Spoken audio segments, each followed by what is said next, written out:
Good afternoon, gentlemen. I'm in the engine room of 48121 to verify the findings on Lance's survey report received today from the survey yesterday, sea trial. And it was indicated that the engine room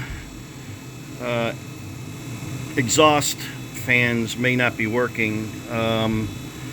When that test was performed, we were underway, and probably the noise from the engines was canceling out any noise from the eccentric type electric motors, which are designed to draw hot air out of the engine room through the ductwork and out the transom of the boat.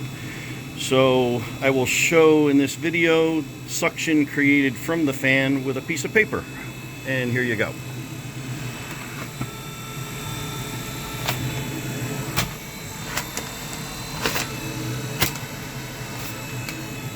Okay, so that verifies the port exhaust fan is working. Now I'll move over to the starboard side. And also verifying suction. Okay, thank you guys.